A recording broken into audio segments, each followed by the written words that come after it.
নমস্কাৰ মই নবজ এটা বিশেষ ভিডিও লৈ আহিছো আপুনি সিটেট পাস কৰি থৈছে নেকি জানুৱাৰী মাহত আপুনি সিটেট পাস কৰিছিল নেকি হয়তো আপোনাৰ কাৰণে এটা ভাল খবৰ হয়তো আহিব পাৰে যদি আপুনি জুলাই মাহত সিটেট পাস কৰে আপোনাৰ এটা ভাল খবৰ আহিব পাৰে কিয় কৈছো মই কথাটো কাৰণ ইতিমধ্যে আপোনালোকে জানে যে মুখ্যমন্ত্ৰী হিমন্ত বিশ্ব শৰ্মাই কৈছিলে আৰু সেই খবৰটো আপোনালোকে লাভ কৰিছে ইতিমধ্যে ডাটাখিনি লাভ কৰিছে যে 13000 পোষ্টৰ বিজ্ঞাপনৰ সম্পৰ্কত 13000 পদৰ বিজ্ঞাপন অতি সোনকালে প্ৰকাশ হ'ব বুলি কৈছে মানে কেতিয়া প্ৰকাশ হ'ব এই ডেটটো কোৱা নাই কিন্তু প্ৰকাশ হ'ব আৰু এই নিযুক্তিখিনি হ'বগে আপোনাৰ 2025 চনৰ মাৰ্চ মাহৰ পূৰ্বে বা মাৰ্চ মাহতে হয়তো নিযুক্তি হ'ব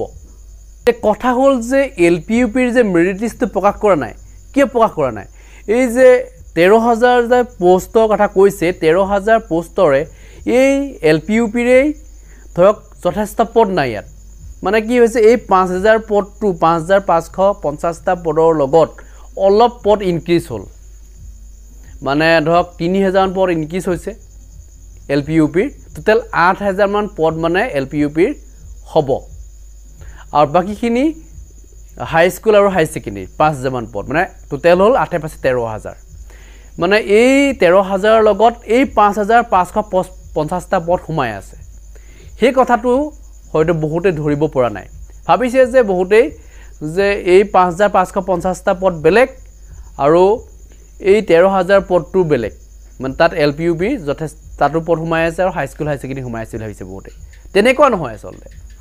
এই 5550টা পদ এই 13000 পদতে সোমাই আছে সেইখিনি কাৰণে বিজ্ঞাপন প্ৰকাশ হ'ব বুলি ক'লে হয় এতিয়া হাই স্কুল হাই সেকেন্ডাৰী কাৰণে বিজ্ঞাপন প্ৰকাশ হ'ব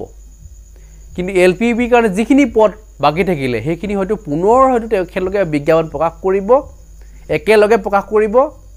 আৰু পুনৰ এপ্লাই কৰিবলগীয়া হ'ব পাৰে সেই কাৰণে মেৰিট লিষ্ট প্ৰকাশ কৰাৰ ক্ষেত্ৰত সমস্যা হৈছে হয়তো মেৰিট লিষ্ট প্ৰকাশ কৰা নাই বহুতে এতিয়া 5550টা পদৰ মেৰিট লিষ্টৰ কাৰণে আশা কৰি আছে আসলতে একেলগে হয়তো দিবলৈ চেষ্টা কৰিব কাৰণ ভাগ ভাগকে দিবলৈ অসুবিধা হয় থাকি যায় সেই কাৰণে হয়তো দিয়া নাই একেলগে অলপ বেছিকে দিব তাৰ কাৰণে পুনৰ এপ্লাই কৰাৰ সুযোগ লাভ কৰিব যাৰ কাৰণে যিসকলে ধৰক উত্তীৰ্ণ হৈ আছে এতিয়া যিসকল জানুৱাৰীত উত্তীৰ্ণ হৈ এপ্লাই কৰিব নোৱাৰিলে যিসকলে ধৰক এতিয়া জুলাই মাহত উত্তীৰ্ণ হ'ব তেওঁলোকে হয়তো এপ্লাই কৰিবলৈ সুবিধা নাপাম বুলি হয়তো ভাবিছে কিন্তু পাবগে তেওঁলোকে এই এলপিইউপিৰ প্ৰায় 8000 মান পদ হৈ যাব তাতে এপ্লাই কৰাৰ সুযোগটো লাভ কৰিব মানে হাই স্কুল হাই সেকেন্ডাৰী কাৰণে টেট কাম ৰিক্ৰুটমেন্ট এক্সাম অনুষ্ঠিত কৰিব এটো পৰা নিশ্চিত এটো কৈছে এইটো ইতিমধ্যে কিন্তু ইয়াৰ কাৰণে হয়তো পৰীক্ষা হয়তো নেপাতিবও পাৰে বা পাতিবও পাৰে পাতিলে হয়তো অসম টেট হ'ব পাৰে 2025 চনত কিন্তু পাতি মেলি আৰু নিযুক্তি হ'ব বুলি আমি আশা কৰিব নোৱাৰো কিন্তু যিসকলে ধৰক উত্তীৰ্ণ হৈ আছে তেওঁলোকে হয়তো সুযোগটো দিব পাৰে এনেকুৱা এটা হৈ আছে এটো কেতিয়া কি হ'ব এটো ক'ব নোৱাৰি এতিয়া 100% নিশ্চিত কৰিব নোৱাৰি কাৰণ মুখ্যমন্ত্ৰীৰ কথা খলনি হৈ থাকে মাজে মাজে কোন সময়ত কি ধৰণৰ খবৰ আহিব পাৰে ক'ব নোৱাৰি কিন্তু বন্ধ কৰি ৰখা কাৰণটো হয়তো হেতুৱে হ'ব পাৰে কাৰণ আজি পৰ্যন্ত সমাজ যেটো পাৰ হৈ গ'ল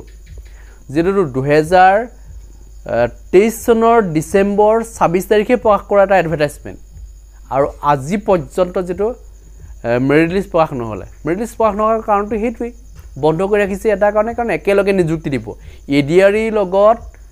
একেলগে নিযুক্তি দিবগে মানে একেলগে এটা সমক সৃষ্টি কৰাকে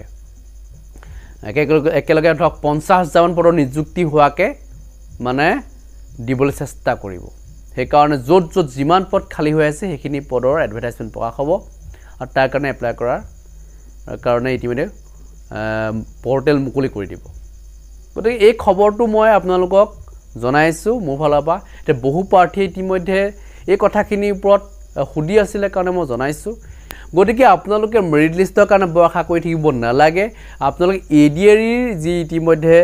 আজি যেহেতু আপোনালোকে জানে যে সিলেবাস প্ৰকাশ কৰিলে গ্ৰেড 3 গ্ৰেড 4 গতিকে সিলেবাসখিনি আপোনালোকে ফলো কৰক গতিকে এডিআৰই পৰীক্ষা দিবলৈ চেষ্টা কৰক আপোনালোকে এলপিইউপিৰ যদিও আবেদন কৰিছিলে এলপিইউপিত আপোনালোকে বহুত বেছি আশা কৰি নাথাকিব কিয় কৈছো মই আপোনালোকক এই উপদেশটোহে আপোনাক দিব বিচাৰিছো কাৰণ মোৰ কথাখিনি বহুতে মানি চলে বহুতে মানি নচলে কিছুমানে ভাবে যে মিছা কৈছে কিন্তু মোৰটোৱে গৈ সঁচা হৈ পৰেগে লাষ্টত আপোনালোকে এই প্ৰমাণবিলাকটো পাই আছে এটা এটাকে প্ৰমাণটো পাই আছে কোৱাৰ পিছতে বহুতে বিশ্বাস নকৰে আৰু নকৰাবিলাকে নাই সেইটো আমি বলয়টো কাবাক বিশ্বাস কৰাব নোৱাৰো নহয় কিন্তু মোৰ কথাটোৱে গৈ বোলে লাষ্টত হয়গে গৈ বোলে গতিকে মোৰ ফলা মই এইখিনি জনাইছো আপোনালোক যদি কিবা ক'ব লগা আছে নিশ্চয় কমেন্ট সেকশন লিখিব আজিৰ ভিডিঅ'টো ইমানতে সামৰিছো ধন্যবাদ জয় অসম